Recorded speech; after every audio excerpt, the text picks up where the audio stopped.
Welcome to the Sleepless Scholar, where we listen, we relax, and we wander into stories. What was the last thing you did before settling in tonight? Chances are, it involved a toothbrush. It's a simple, quiet ritual that we barely think about. But the history behind that simple brush, well, it's anything but quiet. It's a story of desperation, of bizarre remedies, and of a time when a clean smile was a luxury paid for with things you wouldn't want anywhere near your mouth. Hey guys. Tonight, we begin with something utterly foundational to our daily lives, yet something we rarely, if ever, truly think about beyond those 2 minutes, twice a day. We're talking about brushing your teeth. Or, more accurately, how humanity has tried, and often failed spectacularly, to keep their mouths from becoming, well, miniature biological disaster zones. Because, let's be honest, those sparkling white smiles we see in historical dramas? Pure fiction. The reality was far weirder, often horrifying, and occasionally involved things that will make you rethink your entire dental care routine. So, before you get too comfortable, maybe take a moment to like the video and subscribe, but only if you genuinely enjoy what I do here. And let me know in the comments where you're tuning in from, and what time it is for you. It's always fascinating to see who's joining us from around the world. Now dim the lights, perhaps turn on a fan for that soft background hum, and let's ease into tonight's journey together. We're going to pull back the curtain on the grim, often gross, and occasionally brilliant history of oral hygiene. And trust me, you'll never look at your toothbrush the same way again. Our story begins not with a gleaming white smile, but with the gritty reality of early human diets. For our Stone Age ancestors, dental care was, shall we say, naturally integrated into their lifestyle. Chewing on tough fibers, raw meat, and various plant materials probably did a decent job of mechanically scrubbing their teeth. It wasn't exactly Colgate, but it was better than a diet of modern processed sugar. As humans transitioned from hunter-gatherers to agricultural societies, things took a turn for the worse. The introduction of grains, which are high in carbohydrates, meant more fermentable sugars in the mouth. And what do those sugars do? Oh, they feed the bacteria, creating acids that erode enamel, leading to, well, cavities. Lots and lots of cavities. The skeletal remains of early farmers tell a grim story of rampant tooth decay, abscesses, and widespread oral pain. It seems the price of civilization was a mouth full of misery. But humans, being the ingenious creatures we are, weren't content to suffer silently. They started experimenting. Our first stop on this rather unsettling journey takes us to ancient Egypt, a civilization renowned for its medical advancements, elaborate burial rituals, and surprisingly, its attempts at dentistry. We're talking 3000 BC, folks. This wasn't just about pretty smiles for the afterlife. It was about managing excruciating pain in this one. The Edwin Smith Papyrus, one of the oldest surviving medical texts, mentions treatments for dental issues. We're talking about draining abscesses, fixing dislocated jaws, and even attempts at filling cavities. How did they fill cavities, you ask? Well, sometimes it involved mixing honey with ground-up barley or even malachite, which they then packed into the holes. Honey for cavities? I mean, sure, it sounds counterintuitive, given its sugar content, but they probably thought its perceived medicinal properties would help. Plus, it was probably the only thing that would stick. They also made early toothpastes.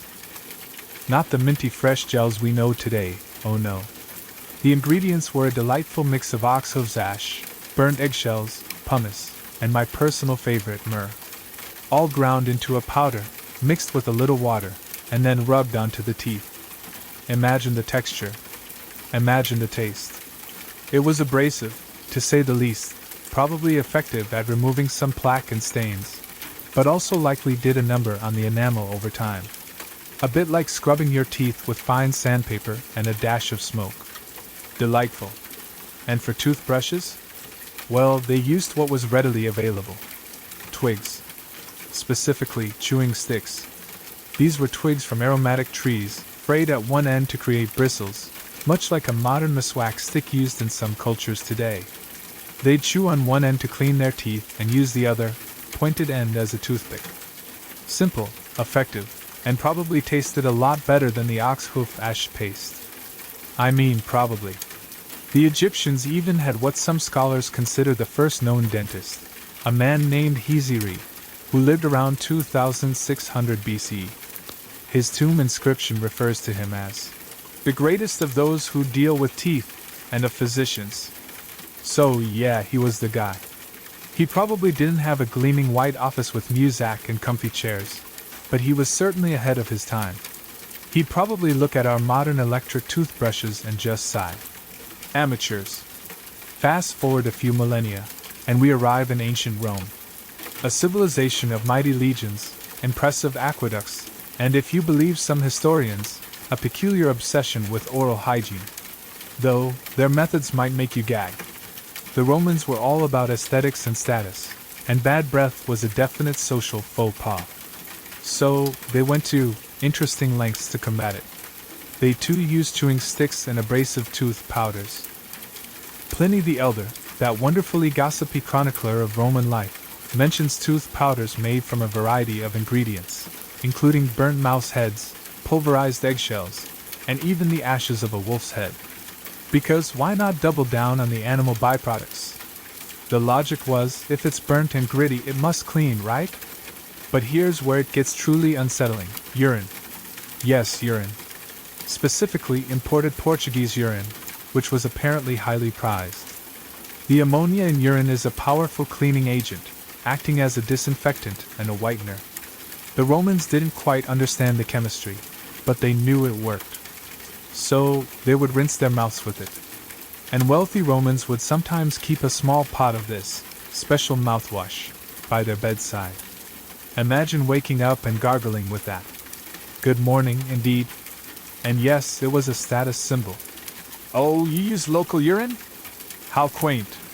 The poet Catullus even mocked a man named Ignatius for having suspiciously white teeth.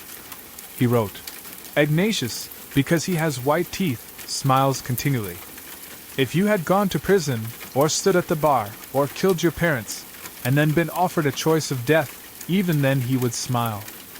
I don't care about the good people of Spain, it's just that I find the habit among them of cleaning their teeth with their own collected urine rather repulsive." So, even back then, people were giving side-eye to those whose smiles seemed too perfect. Dentistry in Rome was also evolving, albeit slowly.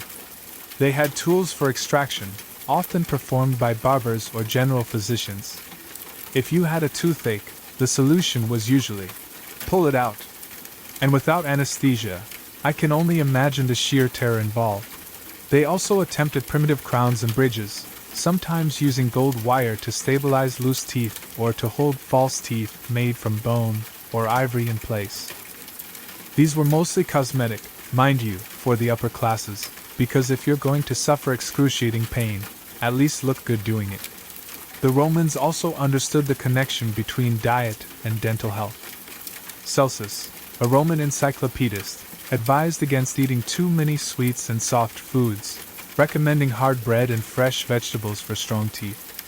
So, they had some good ideas, buried under piles of burnt mice and, well, you know. Now, let's fast forward to the Middle Ages. If you thought ancient Egypt and Rome were a bit much, prepare yourselves. The medieval period was, in many ways, a step backward for oral hygiene, especially for the vast majority of the population. Life was hard, and survival was the primary concern. Dental care? That was pretty low on the list. For peasants, a toothbrush might still be a chewing stick or simply rough fabric. Toothpaste could be ash, salt, or charcoal. Things that were abrasive, sure, but not exactly gentle on the gums or enamel. And let's not forget the sheer amount of gritty, unprocessed food they ate. Their bread often contained bits of millstone, which acted as an abrasive, grinding down teeth over time. It kept them clean, in a way, but also wore them down to nubs. Monasteries, however, were a bit different. Monks and nuns, who had more access to knowledge and resources, sometimes had slightly better practices. They might use herbs like rosemary or sage, or even a diluted vinegar rinse. Still not exactly minty fresh, but a step up from ox hooves. The biggest problem in the Middle Ages was the increase in sugar consumption among the wealthy. As trade routes opened and sugar became more accessible, the teeth of the nobility began to rot with alarming speed. It became a morbid status symbol. Black, decaying teeth meant you could afford sugar, and therefore you were rich. Oh, the glamour!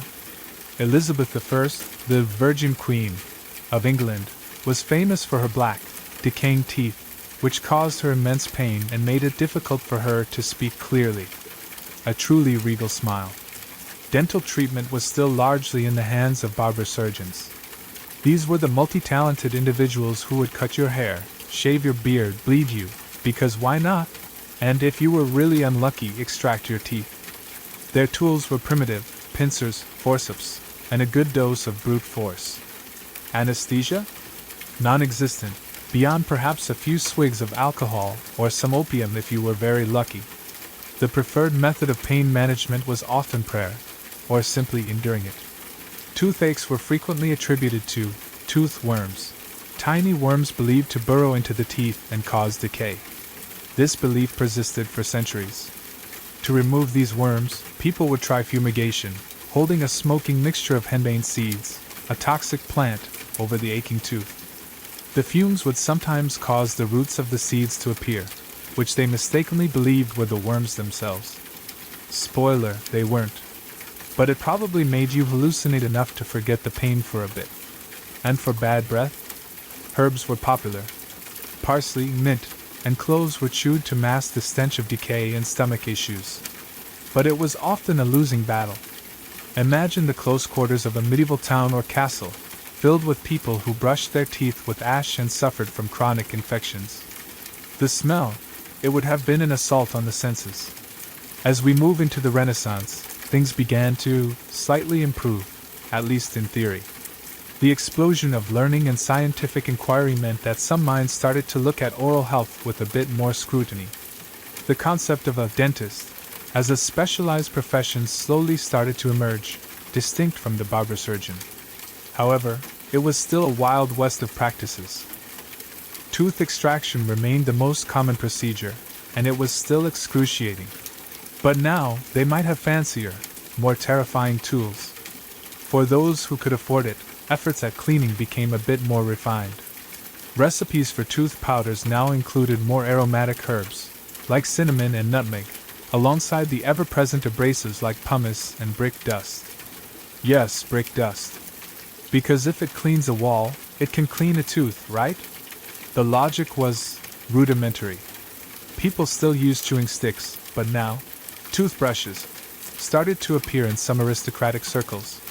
These were essentially small brushes made from horsehair, boar bristles, or even porcupine quills attached to handles of bone, ivory, or silver. They were expensive and probably quite rough, but they represented a move towards a dedicated cleaning implement. Though they weren't widely adopted by any means. The French, ever fashion-conscious, were particularly concerned with bad breath. They would use mouthwashes made from wine, vinegar, or mixtures of herbs boiled in water.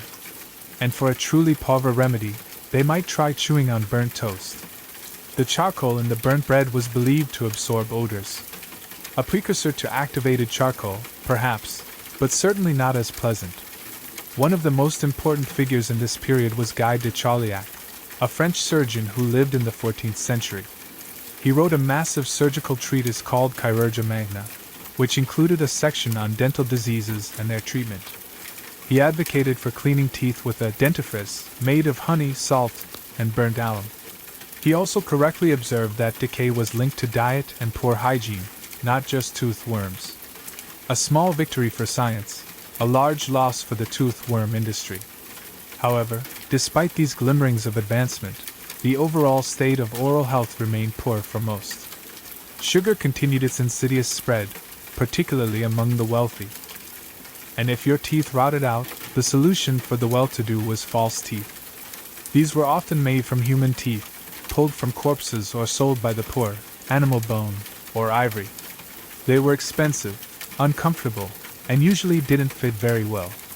Imagine trying to eat with a jaw full of ill-fitting dead people's teeth. Chewing was a luxury, not a given. The 17th and 18th centuries saw a slow but steady increase in the understanding of oral health, largely driven by France. For some reason, the French became the pioneers of modern dentistry. Perhaps it was all the rich food, the sugar, or just their innate desire to look impeccably put together, even if their teeth were falling out. It was in this period that the father of modern dentistry, Pierre Fauchard, emerged. In 1723, he published Le Chirurgien Dentiste, the Surgeon Dentist, a monumental work that described comprehensive oral anatomy, symptoms of various diseases, and treatment methods. This book wasn't just groundbreaking, it was revolutionary. Fauchard debunked the tooth worm theory, attributing decay to sugar and acids. He advocated for regular cleaning, using proper instruments to scale teeth, remove tartar, and developed new techniques for fillings, using lead, tin, or gold, and prosthetics. He even improved surgical instruments and developed ways to correct crooked teeth. Suddenly, dentistry was becoming a legitimate medical discipline, not just a side hustle for barbers. However, even with Fauchard's genius, most people's oral hygiene was still pretty appalling. The toothbrush, while invented centuries prior in China, we'll get to that in a bit, was still not widely adopted in Europe. Many people still use twigs, sponges, or rough cloths with abrasive powders. Tooth powders of the era continued to be a fascinating blend of the slightly sensible and the utterly bizarre. Common ingredients included burnt bread, dragon's blood, a type of resin, not actual dragon's blood, thankfully, and a variety of herbs.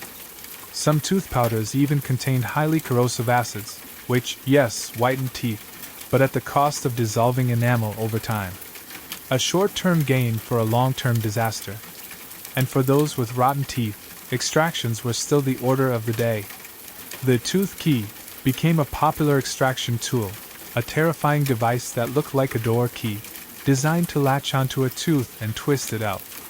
Imagine the sheer force, the bone-jarring pain, and the high risk of breaking the jaw.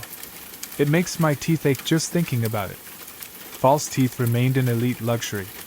Dentists would still use human teeth, often purchased from battlefield scavengers or from the poor who were willing to sell their healthy teeth for a few coins. They also used ivory, from elephants or walruses, or bone, sometimes fitted into a base made of metal. These prosthetics were often uncomfortable, ill-fitting, and required constant maintenance. George Washington, the first U.S. president, famously suffered from terrible dental health and wore several sets of dentures, not made of wood as often rumored, but from a combination of human teeth, ivory, lead, and gold. His constant pain and ill-fitting dentures likely contributed to his stern facial expressions in portraits. It's hard to smile when your mouth is a battlefield. The 19th century brought industrialization, urbanization, and the dawn of mass production, all of which slowly began to democratize oral hygiene. But it was a slow, painful process, often driven by shame and social pressure rather than genuine understanding of bacteria. The first mass-produced toothbrushes began to appear. William Addis, an Englishman, is often credited with inventing the modern toothbrush in 1780 while in prison. He carved a bone handle, drilled holes in it, and secured boar bristles into the holes. Upon his release, he started a company that mass-produced toothbrushes. Still, boar bristles were common, which, besides being unhygienic, their hollow and retained bacteria, were also quite stiff and could damage gums. Tooth powders, however, were still the norm, and their ingredients continued to be a fascinating, often dangerous, mix. Chalk, charcoal, salt, and various flavorings were common. But some contained more dubious substances like ground cuttlefish bone, or even finely powdered porcelain. Imagine that abrasion. Ouch. The biggest game changer was the widespread availability of sugar. The Industrial Revolution made sugar cheaper and more accessible than ever before, leading to an explosion in tooth decay across all social classes. This led to a grim irony. As dental tools and knowledge improved, the actual state of people's teeth often worsened due to diet. Dentistry itself became more formalized. Dental schools were established, and dentists began to organize into professional associations. Anesthesia, while still in its infancy, started to make an appearance. Nitrous oxide, laughing gas, and ether were slowly introduced, making extraction slightly less terrifying, though still far from pleasant. One particularly grim development was the rise of Waterloo teeth. After the Battle of Waterloo in 1815, thousands of dead soldiers' teeth were harvested by scavengers and sold to dentists to be used in dentures. This practice continued for decades after various battles, highlighting the grim reality of dental prosthetics at the time. If you needed new teeth, chances are they came from a battlefield corpse. Lovely teeth, chances are they came from a battlefield corpse. Lovely. The late 19th century saw the introduction of toothpaste in tubes. Dr. Washington Sheffield, an American dentist, is credited with inventing the first commercially available creme dentifrice in a collapsible tube in 1892. This was a huge step, making toothpaste much more convenient and hygienic than powders or jars. Suddenly, oral hygiene was becoming something you could do easily at home. But it would take a massive marketing push to convince people that they needed to brush daily. The early 20th century is where modern oral hygiene as we know it truly began to take shape. It wasn't a scientific breakthrough that changed habits overnight, but rather a brilliant, and perhaps slightly manipulative, marketing campaign. You see, most people in the early 1900s simply didn't brush their teeth. Or if they did, it was sporadically, with baking soda or salt. Listerine, originally a surgical antiseptic, was looking for a new market. Its initial sales were sluggish. Then, in the 1920s, they launched a series of ads that didn't talk about germs or science. They talked about halitosis. Halitosis was a little-known medical term for bad breath. Listerine's ads hammered home the idea that you might have halitosis and not even know it. It was a social death sentence. Often a bridesmaid, never a bride, screamed one ad. She had halitosis, and no one would tell her. These ads created a new social anxiety, transforming bad breath from a mere inconvenience into a terrifying personal failing. And the solution? Listerine, of course. Suddenly, mouthwash was a must-have. Of course. Suddenly, mouthwash was a must-have. Similarly, companies like Procter & Gamble began promoting Crest toothpaste, emphasizing its fluoride content, which was slowly gaining scientific acceptance as a cavity preventative. The message shifted from just cleaning to preventing decay. Toothbrushes started to become more widely used, often with nylon bristles, which DuPont introduced in 1938. This was a significant improvement over natural bristles, as nylon was less absorbent and more hygienic. World War I and II also played a surprising role. Recruits often arrived with terrible dental health, leading military doctors to realize the profound impact oral hygiene had on overall health and combat readiness. Mass dental care programs were implemented, and soldiers returned home with new habits and a greater awareness of oral health. The mid-20th century also saw the popularization of dental floss. While crude forms of flossing existed since ancient times, think horsehair or silk threads, it wasn't until the 1950s that dental floss became a mainstream product, championed by dentists and promoted as an essential part of a comprehensive oral care routine. Because, as everyone knows, those tiny bits of popcorn stuck between your molars are the real enemy. Regular dental checkups also started to become more common, shifting from reactive, only going when you had excruciating pain, to proactive, preventative care. Dentists became less feared extractors and more trusted healthcare providers. Well, less feared. Still not exactly a trip to Disneyland, but progress. And that brings us to today. We live in an era of unprecedented oral hygiene technology and understanding. We have electric toothbrushes that practically do the work for us, with built-in timers and pressure sensors to prevent us from brushing too hard. We have a dizzying array of toothpaste for every conceivable need: whitening, sensitive teeth, gum health, enamel repair, natural, fluoride-free, charcoal-infused, the list goes on. Dental floss comes in waxed, unwaxed, flavored, tape, and even those little plastic picks. Mouthwashes fight germs, whiten, and freshen breath with a delightful minty zing, thankfully sans urine. We have interdental brushes, water flossers, tongue scrapers, and even apps to track our brushing habits. The sheer volume of choices is almost overwhelming. Our understanding of oral health is also light years ahead of our ancestors. We know about bacteria, plaque, tartar, the role of sugar, and the connection between oral health and overall systemic health, heart disease, diabetes, etc. Dentists are highly trained specialists, not just barbers with pliers. We have advanced anesthesia, root canals, implants, orthodontics, and cosmetic procedures that would have been unimaginable a few centuries ago. Yet, despite all this knowledge and technology, dental problems still persist. Cavities are still common, gum disease affects a significant portion of the population, and many people still avoid regular dental visits due to fear or cost. It seems that even with all the advancements, the basic human struggle against decay and bad breath continues. And let's not forget some of the weird trends that pop up. Oil pulling, charcoal toothpaste, which can be too abrasive, or the occasional influencer promoting a questionable DIY remedy. It seems that even in the age of science, some of that ancient human desire for a quick fix, or a slightly bizarre solution, still lingers. We're still looking for that magic bullet, that secret ingredient, or that Portuguese urine alternative. So, let's take a moment to reflect on just how much our ancestors struggled. Imagine living in a world where a minor toothache could quickly escalate into a life-threatening infection.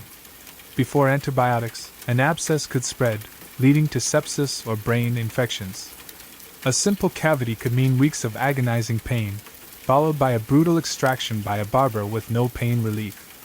The Roman fascination with urine, the Egyptian ox hooves, the medieval tooth worms, the aristocratic black teeth, the Waterloo teeth, the tooth keys. These weren't just quirky historical footnotes.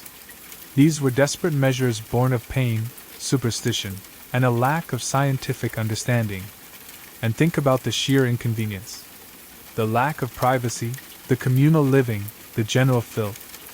Imagine trying to explain to a medieval peasant that you brush your teeth twice a day with a soft bristled brush and fluoride toothpaste.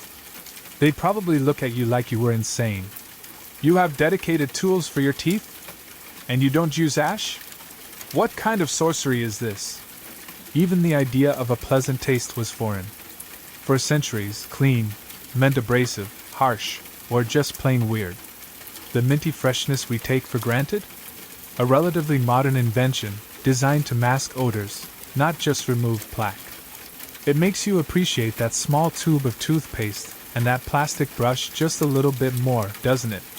It's not just a hygiene product, it's a testament to thousands of years of human trial, error, suffering, and slow, incremental progress. From twigs to electric marvels, from ox hooves to fluoride gel, the journey of oral hygiene is a microcosm of human ingenuity and our endless quest to conquer pain and discomfort. Let's dive a little deeper into the personal lives of those who suffered.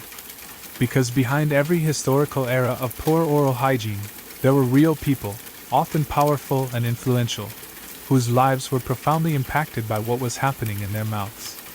Take, for instance, Queen Elizabeth I. She reigned over England for 45 years, a brilliant, strong-willed monarch. But her dental health was famously atrocious. Historical accounts and letters reveal a woman in constant pain from decaying teeth. The sweetness of imported sugar, a luxury only the wealthiest could afford, was a double-edged sword for her. It signified her status but also rapidly destroyed her teeth. Visitors to her court often remarked on her black teeth, which by then were a symbol of immense wealth. But it came at a terrible cost. She often wore cloths in her mouth to help her speak more clearly when her teeth became too loose or painful. Imagine delivering a fiery speech to Parliament, all while dealing with excruciating tooth pain and slurring words. It's a testament to her strength that she managed to rule an empire with such a persistent, agonizing affliction. Her doctors were often at a loss, offering only temporary remedies or the terrifying prospect of extraction without anesthesia. One can only imagine the sleepless nights, the constant discomfort, and the fear of letting her pain show. The Gloriana of England was, beneath the lavish gowns and elaborate ruffs, a woman in constant oral torment.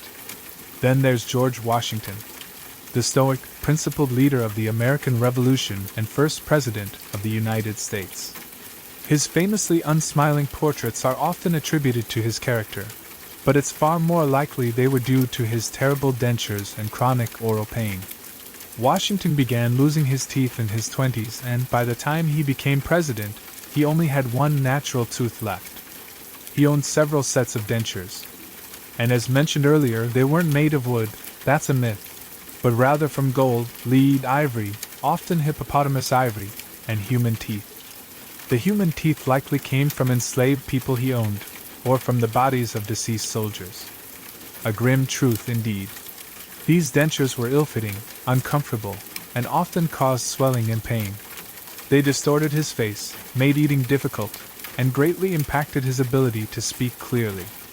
Imagine delivering the State of the Union address with a mouthful of heavy, uncomfortable, clacking teeth. It's no wonder he rarely smiled in public.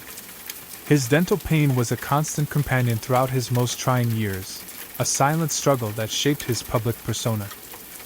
He even carried his dental tools with him, instructing his dentists on how to maintain his elaborate, and likely painful, prosthetics. His commitment to public service, despite such private agony, is truly remarkable. The plight of the everyday person, however, was even more dire. If you were a peasant or working-class individual, dental care was virtually non-existent beyond self-remedies or a desperate trip to the local barber-surgeon. Pain was simply a part of life. Think about the impact of a chronic tooth infection on a laborer. An abscess could incapacitate you, preventing you from working and thus from earning money to feed your family. Before modern medicine, these infections could easily spread to the jaw, the neck, or even the brain, leading to agonizing death. This wasn't just discomfort. It was a constant threat to survival. The social ramifications were also profound. While black teeth might have been a status symbol for the elite due to sugar consumption, for the poor, missing teeth or obvious decay was simply a sign of hardship. Bad breath, while common, wouldn't have helped social interactions, finding a spouse, or securing better employment. Though in a world where everyone likely had varying degrees of oral issues, perhaps it was less noticeable. It was the background static of everyday life. Children were particularly vulnerable. Without proper hygiene, childhood decay was rampant, leading to early tooth loss and lifelong pain. Imagine growing up with constant toothaches, the inability to eat properly, and the disfigurement of missing teeth. It affected nutrition, speech, and self-esteem from a very young age. And let's not forget the sensory experience. The taste of constantly decaying food, the smell of infected gums, the feeling of loose teeth. It would have been a constant assault on the senses, making every meal, every conversation, every moment of quiet reflection a struggle. Modern dental phobias often stem from a bad experience. Imagine a world where every dental experience was, by definition, terrifying and barbaric. No wonder people avoided dentists until the last possible moment. The evolution of dental understanding also tells a fascinating story of how scientific thought slowly chipped away at superstition. The tooth worm theory, for example, persisted for centuries. Why? Because it was a simple, understandable explanation for a complex phenomenon. It was easier to blame a worm than to understand bacterial action or the impact of diet. It offered a tangible enemy, even if that enemy was imaginary. This belief speaks to a time when much of the human body and its ailments were a mystery, often attributed to supernatural forces or imbalances of humors. Now, let's fast forward to the 20th century again, specifically the mid-century, and the incredible shift in public perception. This wasn't just about new science. It was about transforming a basic bodily function into a moral imperative. The halitosis campaign by Listerine was a masterclass in marketing, creating a problem where many people didn't realize one existed. It tapped into deep-seated human fears, rejection, social embarrassment, and loneliness. The implication was clear: if you don't use our product, you are unlovable, unsuccessful, and undesirable. This wasn't just about fresh breath. It was about social survival. The power of advertising to create new needs and anxieties is clearly demonstrated here.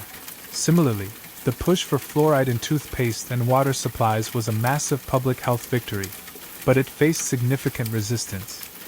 Early opponents of fluoridation often linked it to communist plots, government overreach, or other conspiracy theories. It's a fascinating example of how even clear scientific benefits can be politicized and met with suspicion. The idea of adding something to the public water supply, even for health benefits, touched on fundamental anxieties about individual liberty and corporate control. The post-war boom also meant a greater emphasis on cleanliness, hygiene, and public appearance. The all-American smile became an ideal, heavily promoted in movies, magazines, and advertisements. A bright, healthy smile was equated with success, happiness, and moral uprightness. This wasn't just about health. It was about projecting an image, a standard that everyone was implicitly expected to meet. Children were particularly targeted in these campaigns. School programs, cartoon characters, and educational materials emphasized the importance of brushing, flossing, and visiting the dentist. Brush with Crest, or see your dentist twice a year, became ingrained slogans. This intergenerational effort slowly, but surely, changed habits, making daily oral care a normalized, expected part of growing up. So, when you consider the arc of oral hygiene, it's not just a story of scientific progress. It's a story of social norms, economic forces, ingenious, and sometimes insidious, marketing, and the constant human desire to alleviate pain, appear attractive, and avoid social shame. From the humble chewing stick to the high-tech electric toothbrush, each step reflects a deeper aspect of human civilization. Now, before we drift off entirely, let's take a moment to imagine the future. If the past was so utterly wild, what could the next few centuries hold for our teeth? We're already seeing the beginnings of incredible advancements. Genetic engineering might allow us to grow new teeth, replacing decayed or missing ones with perfectly natural, healthy ones. Imagine a future where cavities are a thing of the past, simply because our teeth can self-repair. Or we can regenerate them as easily as a lizard grows a new tail. Or what about smart toothbrushes? Beyond just pressure sensors, imagine a brush that can analyze your oral microbiome in real time, detecting early signs of gum disease or bacterial imbalances before they become a problem. Toothpaste might become personalized, formulated specifically for your unique oral chemistry, delivered by a tiny drone that also flosses for you. Perhaps not quite, but you get the idea. Nanotechnology could deploy microscopic robots to clean teeth at a cellular level, removing plaque and repairing enamel damage with pinpoint precision. Bad breath might be instantly neutralized by an internal micro-device, or even a genetically engineered saliva that constantly keeps our mouths pristine. And what about the cultural aspects? Will the perfect smile still be the ideal? Or will we move towards a more natural, perhaps even slightly imperfect aesthetic? Will the fear of the dentist become a relic of the past, replaced by pleasant, pain-free maintenance? It's exciting to think about, isn't it? From ox hooves and urine to growing new teeth with stem cells. The journey of oral hygiene is far from over. And while our ancestors suffered unimaginable pain and resorted to truly bizarre remedies, their struggles laid the groundwork for the comfortable, relatively pain-free oral care we enjoy today.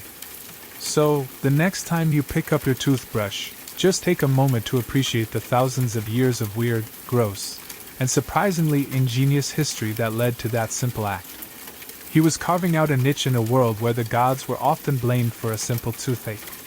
He was trying to bring order to the chaos of oral pain, armed with nothing but observation and some truly questionable ingredients. Think of the anonymous Romans, dutifully rinsing with imported Portuguese urine. They weren't being disgusting for the sake of it. They were chasing an ideal of whiteness and cleanliness, using the best, most potent chemical they knew, even if they didn't understand why it worked. It was a strange, misguided kind of dedication. Think of the medieval barber-surgeon, with his terrifying tooth key and strong arms. He wasn't a monster. He was often the only person standing between a suffering patient and a slow, agonizing death from infection. His methods were brutal, yes, but in a brutal world, he was providing a desperate, necessary service. He was the grim ferryman, carrying people away from the shores of unbearable pain. And then there's Pierre Fauchard, the father of it all. Sitting in 18th century Paris, meticulously documenting, drawing, and describing the anatomy of the mouth. He was a scientist in a field dominated by butchers and charlatans. He looked past the superstition of the tooth worm and saw a biological system that could be understood, treated, and preserved. His book wasn't just a text. It was a declaration that teeth were worth saving, that dentistry could be a science of healing, not just extraction. And finally, think of the 20th century ad men, scribbling slogans in a smoke-filled room. They didn't invent fluoride, but they invented the social anxiety that made millions of people finally pick up a toothbrush every single day. They sold us fear, yes, but in a strange twist of fate, that fear probably saved more teeth than all the burned mouse heads in history combined. Each of these moments, these people, these strange, misguided ideas, they all form a single, unbroken chain that leads directly to that tube of minty paste sitting on your bathroom counter. Of course, while Europe was fumbling through its dark ages with tooth worms and brick dust, the story of oral hygiene was playing out very differently in other parts of the world. Because the quest for a clean mouth is a universal human story, and it took many different paths. Let's travel east to ancient China. As far back as the Tang dynasty, around the 7th century, we see the invention of the first bristled toothbrush. Not so different from the one William Addis would later create in that English prison. They used boar bristles, often from the cold regions of Siberia because they were stiffer, and attached them to handles made of bone or bamboo. It was a remarkably modern-looking invention for its time. They would use tooth powders made from salt, ginseng, and mint to clean their teeth. Chinese medicine also had a deep understanding of the mouth as a reflection of overall health, linking specific tooth and gum problems to imbalances in the body's qi, or life energy. A holistic view that Western medicine is only just beginning to fully appreciate. Now, let's drift south, to India. For thousands of years, Ayurvedic medicine has promoted the use of chewing sticks, particularly from the neem tree. The neem twig, or datin, isn't just a mechanical cleaner. It releases antiseptic and astringent compounds that naturally clean the teeth, freshen breath, and fight gum disease. It's a toothbrush and toothpaste all in one, provided by nature. Ayurvedic texts also describe detailed procedures for tongue scraping to remove toxins, as well as oil pulling, swishing oil like sesame or coconut in the mouth, to draw out impurities. Practices that are now being rediscovered by modern wellness culture, but which have ancient roots in a deep, intuitive understanding of oral health. And we can't forget the Islamic Golden Age. While Europe was, well, being Europe, scholars in cities like Baghdad and Cordova were preserving and advancing the medical knowledge of the Greeks and Romans. The great surgeon Al-Zarawi, known in the West as Abulcasis, wrote a comprehensive medical encyclopedia that included detailed chapters on dentistry. He designed and illustrated dozens of surgical instruments for scaling teeth, extracting roots, and even reimplanting dislodged teeth. He understood the importance of removing tartar, describing it as a rough, ugly deposit that needed to be scraped away. He was performing complex dental surgery with a level of precision that wouldn't be seen in Europe for another 500 years. Even across the Atlantic, among the indigenous peoples of the Americas, oral care was a priority. They used chewing sticks from various plants, made pastes from herbs and charcoal, and used plants like the coca leaf not just for ritual purposes, but as a powerful anesthetic to numb the pain of toothaches. They had a rich botanical pharmacy at their disposal, and a deep knowledge of how to use it. So you see, the story we often tell, the one centered on Europe's slow, painful crawl towards modernity, is just one chapter in a much larger, more diverse global history of humanity's relationship with its teeth. But let's return to Europe for a moment, because there's a darker side to this story that we've only touched upon. A side that involves crime, desperation, and the grim reality of where all those false teeth came from. This is the story of the tooth trade. As dentistry advanced in the 18th and 19th centuries, the demand for high-quality human teeth for dentures skyrocketed. The rich wanted the most natural-looking replacements possible, and nothing looks more natural than a real human tooth. This created a lucrative and deeply macabre market. And where there is demand, there will always be supply, one way or another. The most infamous suppliers were the resurrection men. These were grave robbers who worked under the cover of darkness, exhuming freshly buried corpses not just for anatomical schools, but specifically for their teeth. A full set of healthy teeth from a young corpse could fetch a handsome price. It was a ghoulish, illegal, and dangerous business, but a profitable one. Dentists of the era, even the most respectable ones, often turned a blind eye to the origins of their materials. They needed the teeth, and it was better not to ask too many questions. Battlefields, as we mentioned with the Waterloo teeth, were another prime source. After a major battle, the field would be littered with thousands of young, healthy men, and scavengers would move in like vultures, armed with pliers, to harvest their teeth before decay set in. These teeth were then boiled, sorted, and sold by the barrelful to dental suppliers in London and Paris. It's a chilling thought, a fine lady or gentleman in a high society ballroom, smiling with dentures made from the teeth of a soldier who died in agony hundreds of miles away. But it wasn't just the dead who supplied this market. The living, desperately poor, would often sell their own healthy teeth. A young woman might sell her incisors to feed her family for a month. A man might sell a molar to pay off a debt. These extractions were, of course, done without anesthesia, often in unsanitary conditions, leaving the donor disfigured, in pain, and vulnerable to infection. It was a transaction born of utter desperation. And then there were the charlatans, the traveling tooth drawers, who would set up a stage at a local fair, complete with a drummer to drown out the screams of their patients. They promised painless extractions, often using sleight of hand to pretend they'd pull the tooth worm from the gum. In reality, they used brute force, often breaking the jaw or leaving behind shattered roots. They were part entertainer, part butcher, preying on the fears and ignorance of rural populations who had no access to a real dentist. For them, dentistry wasn't a science, it was a spectacle. A grim, painful, and often bloody spectacle. This dark underbelly of the tooth trade is a stark reminder that progress in medicine is often accompanied by a shadow of exploitation and human suffering. So, we have this long, grim history of pain and bizarre remedies. But when did the pressure to have perfect teeth really begin? When did a simple part of our anatomy become a source of intense social judgment and anxiety? For that, we can thank two major inventions, the camera and the movie screen. Think about it. Before the mid-19th century, the only way to see your own reflection was in a polished piece of metal or a murky mirror. Portraits were painted, and artists, being the accommodating people they were, could easily flatter their subjects, straightening a crooked tooth here, whitening a dull smile there. Your public image was curated and often idealized. Then came photography. Suddenly, your face could be captured with unflinching, objective accuracy. Every flaw, every stain, every gap in your smile was frozen in time for all to see. In early photographs, you'll notice that almost no one is smiling. This is partly due to the long exposure times. It was easier to hold a neutral expression.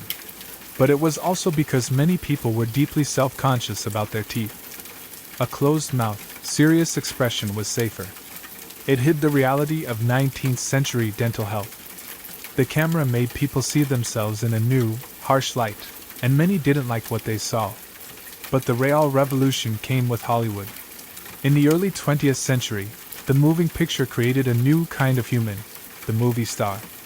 These weren't just actors, they were ideals. And on the massive silver screen, every detail of their face was magnified. A perfect, gleaming, white smile became a prerequisite for stardom. Dentists in Hollywood became kingmakers. A man named Charles Pincus is often called the father of cosmetic dentistry. He developed thin porcelain veneers that could be temporarily bonded to an actor's teeth, transforming their smile for a film shoot. He gave Shirley Temple her iconic smile and worked with stars like Judy Garland, James Dean, and Mae West. This created an aspirational, yet utterly unattainable, standard of beauty. The Hollywood smile was born, a perfectly aligned, dazzlingly white set of teeth that bore little resemblance to what nature usually provides. This image was then beamed into the minds of millions through movies and magazines. A good smile was no longer just about health. It was about beauty, success, glamour, and social mobility. The pressure was on. The ordinary person now had a new ideal to strive for, and a new source of insecurity if they couldn't achieve it. And so began the modern era of cosmetic dentistry, a multi-billion-dollar industry built on the simple, powerful idea that your smile is never quite good enough. And so, here we are. At the end of a very long, very strange road. We've traveled from ancient Egypt to modern Hollywood, from chewing sticks to nanotechnology, from tooth worms to porcelain veneers. We've seen how a simple human need, the need to eat without pain and to smile without shame, has driven centuries of innovation, superstition, suffering, and social change. The history of oral hygiene is, in a way, the history of humanity in miniature. It's a story of our slow, stumbling journey out of the dark, from blaming supernatural forces for our ailments to understanding the microscopic bacteria that live in our own mouths. It's a story of social class, where the wealthy could afford sugar that rotted their teeth, and then afford dentures made from the teeth of the poor. It's a story of marketing, where our deepest insecurities can be packaged and sold back to us in a bottle of mint-flavored liquid. But most of all, it's a story of relief. The relief from constant, nagging pain. The quiet confidence of a clean mouth. The simple, modern luxury of being able to prevent a problem rather than endure its agonizing consequences. As you settle in tonight, getting ready for sleep, think about that simple routine. The running water from the tap, clean and safe. The soft bristles of your toothbrush, designed not to harm your gums. The smooth, flavored paste, formulated with decades of scientific research to protect your enamel and fight decay. It's all so mundane, so automatic, that we forget what a miracle it really is. We are so far removed from the world of ox hoof, ash, and barber-surgeons. We are the beneficiaries of thousands of years of human struggle. Every time we brush our teeth, we are unknowingly paying tribute to the ancient Egyptians who first tried, the Roman poets who complained, the medieval monks who prayed, the French surgeons who studied, and all the countless, nameless ancestors who simply endured. But just as you start to drift off, a few last, strange details tend to surface from the depths. The mind wanders. You start to think about the exceptions, the extremes, the stories that are too weird to fit into a neat timeline. Because if the general history of oral hygiene is grim, the specific, personal histories of the powerful are often a spectacle of horror all their own. Let's go back to France. To the glittering, opulent, and profoundly unhygienic court of Versailles. And let's talk about the Sun King himself, Louis XIV. Here was a man who was the absolute center of his universe. Every moment of his life, from waking to sleeping, was a public performance. He curated his image with meticulous, obsessive detail. The clothes, the wigs, the palaces, everything was designed to project an image of divine, untouchable power. Everything, that is, except his mouth. Because behind the powdered wigs and silken finery, Louis XIV's dental situation was, to put it mildly, a catastrophe. Like many aristocrats, he had a raging sweet tooth, with a particular fondness for sugared almonds and other confections. And like many aristocrats, his teeth paid the ultimate price. By the time he was in his 40s, he was suffering from constant, debilitating toothaches and abscesses. The court physicians, of course, did what they did best. They made things worse. In 1685, they decided to deal with his decaying upper teeth on the left side. The procedure was, by all accounts, a butchering. Using their primitive tools, they extracted not just the rotten teeth, but also a significant portion of his upper jawbone and palate. The result was a permanent, gaping hole between his mouth and his nasal sinus. An oroentral fistula, for the medically inclined. What did this mean in practice?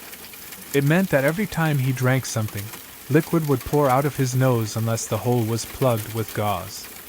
It meant that food would get trapped in the cavity, leading to constant, foul-smelling infections. His breath, already likely poor, became legendary for its stench. Courtiers would speak of having to stand several feet away from the king to avoid the odor. Imagine being the most powerful man in Europe, a man people called the Sun King, and having to live with that kind of chronic, embarrassing, and painful condition. To treat the infection, his surgeons would resort to cauterization. They would heat iron probes until they were red hot, and then repeatedly plunge them into the hole in his palate to burn away the infected tissue. And they did this, of course, without any meaningful anesthesia. The king, in a display of what was considered royal fortitude, reportedly endured these treatments without flinching. But the private agony must have been immense. Here was a man who commanded armies and built palaces, yet he was utterly powerless against the decay happening inside his own body. It's a stark reminder that no amount of gold or divine right could protect you from the biological realities of a pre-modern world. And while the kings were suffering in their gilded chairs, what about the common folk? Without access to even the most brutal of surgeons, they relied on a vast and deeply strange pharmacopoeia of folk remedies and magical cures. This is where things get truly weird. Because when science fails you, superstition is always waiting in the wings. The tooth worm theory, as we've discussed, was rampant. But the cures for it were wonderfully specific. In Germany, it was believed that if you inhaled the smoke from henbane seeds, the worms would be stunned and fall out onto a plate of water. In other parts of Europe, you were supposed to hold a candle made of mutton fat and wax near the tooth until the worm, drawn to the warmth, crawled out. But that was just the beginning. Animal-based cures were particularly popular, operating on a kind of sympathetic magic. Got a toothache? You could try rubbing the tooth with a dead mouse. Or, for a more potent remedy, you could boil a frog in vinegar and use the resulting concoction as a mouthwash. Because, naturally, in some parts of England, a common prescription was to find a mole, cut off its paws while it was still alive, and wear them in a small bag around your neck. The mole's suffering was thought to draw the pain out of your tooth. There were also a whole host of rituals that had to be performed just so. If your tooth ached, you were to go to a river, take a mouthful of water, and then spit it back into the stream while saying a specific incantation, thereby transferring your pain to the water. Another popular belief involved finding a nail, pressing it against the sore tooth until it drew blood, and then hammering that nail into an oak tree. As the nail rusted away, so too would your pain. A rather long-term solution, but I suppose it gave you something to look forward to. And let's not forget the power of belief. A traveling charlatan might sell you a toothache stone, a simple pebble that was said to have magical healing properties. Or they might sell you a piece of paper with a magical charm written on it, which you were to wear or burn. The placebo effect is a powerful thing, and for someone in agony, the hope offered by these rituals was often the only medicine they had. These weren't just silly superstitions. They were desperate attempts to impose some kind of order and control over a world of random, inexplicable pain. They were stories people told themselves to make the suffering bearable. Now, before we leave the realm of pain behind entirely, I think we need to take one last, closer look at the tools.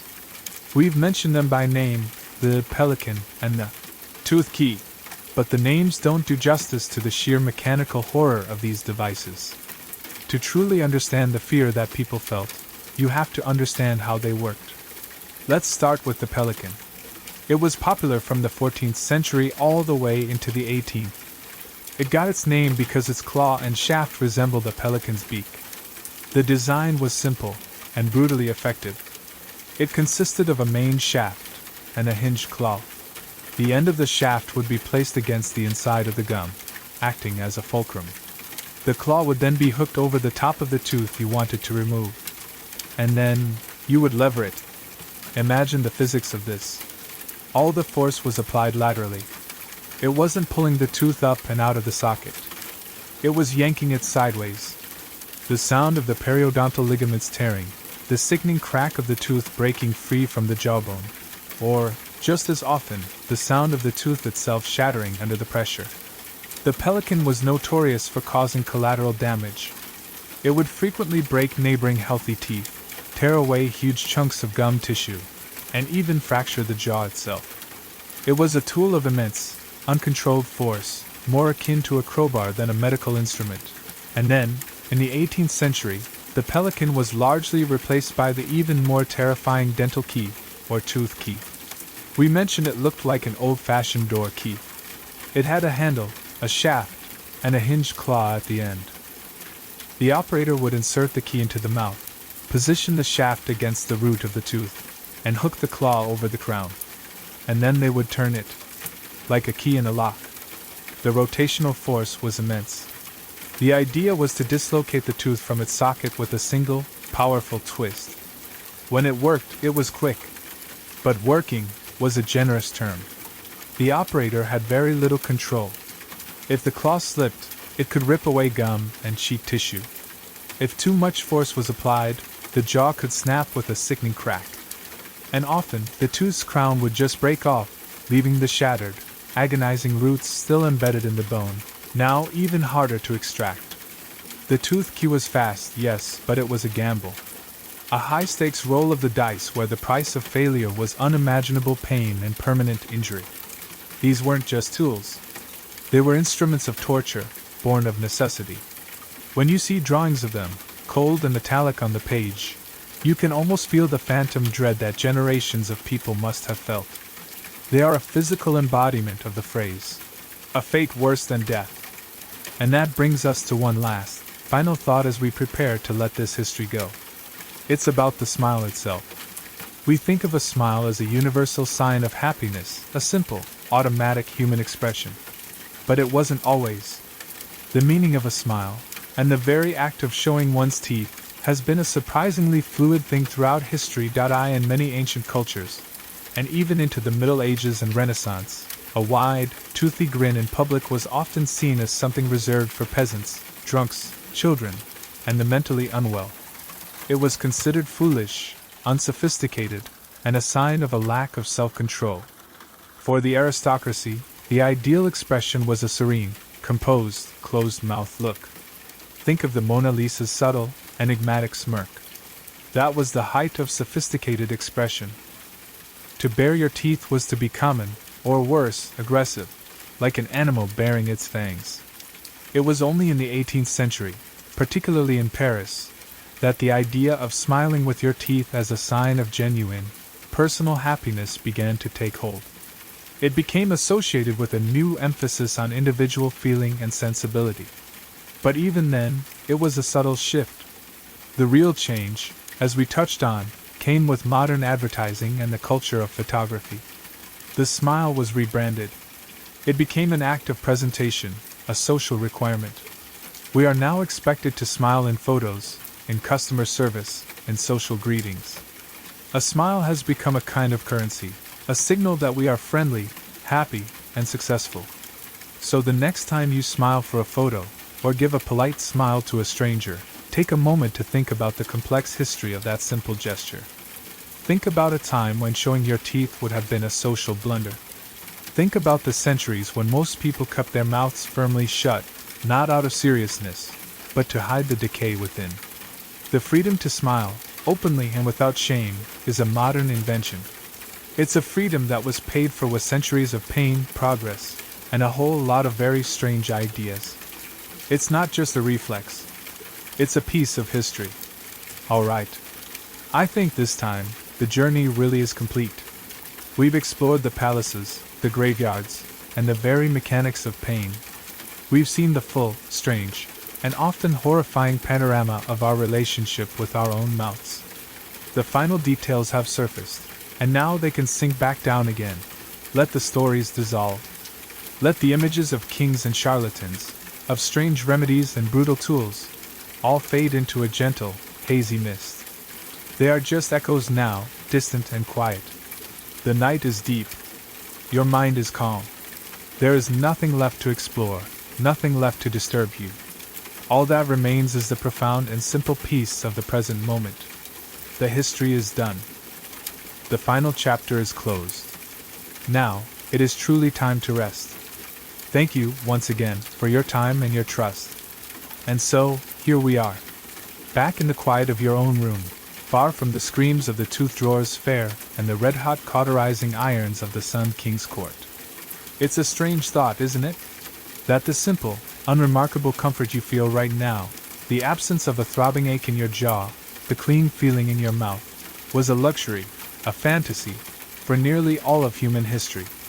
The next time you feel that tiny twinge of sensitivity from a cold drink, you can know that it is just a whisper of the roar your ancestors had to endure. Every smile in a photograph, every easy meal, is a quiet victory won over centuries of pain and misunderstanding. We are living in the calm after a very, very long storm. And that, I think, is a profoundly peaceful thought to fall asleep to.